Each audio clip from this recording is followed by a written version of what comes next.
There's a sadness that lingers throughout Child of Light. It's communicated in the neglected environments overgrown with foliage, and the tired inhabitants wasting their days.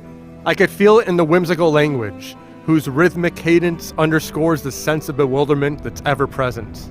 And there's the music, the quiet piano score, that hammers home the desperation. Child of Light owns its sadness, flipping its fairy tale facade into one of quiet contemplation, and soon you're as sad as a citizen struggling in this world. Such sadness didn't push me away from Child of Light. Well, the early going was difficult, as I expected lightheartedness that never came. But once I became accustomed to its somber tone, I embraced the melancholy. It's rare to find an adventure that isn't fixated on empowerment, where there's little more than a dim light to reach out for. And it's incredibly effective if you allow it in your heart.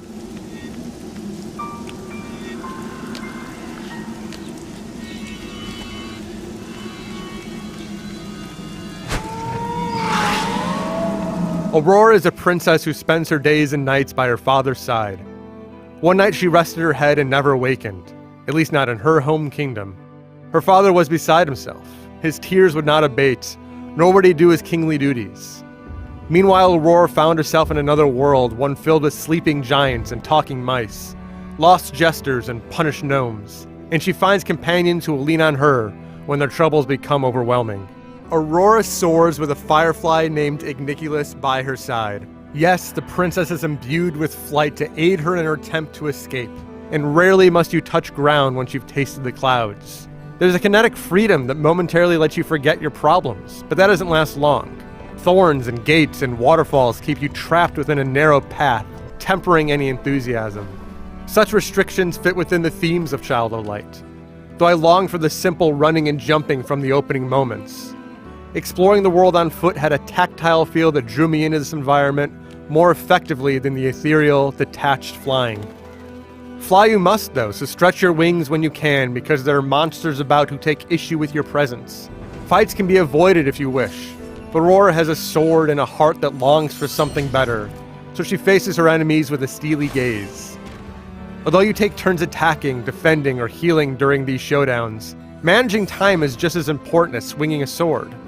You and your enemies are in a race to see who can cast an attack first, and you can manipulate events in your favor with Igniculus.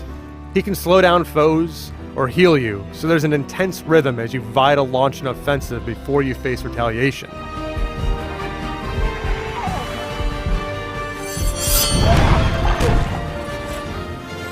The combat is as enchanting as the painterly artistic style, and the one piece where sadness doesn't dwell.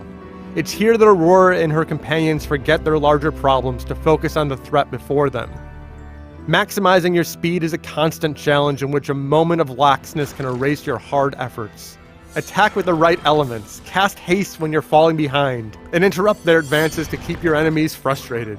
Such duels tax your abilities, demanding quick reactions and even quicker decision-making. I often felt overmatched in the tougher fights.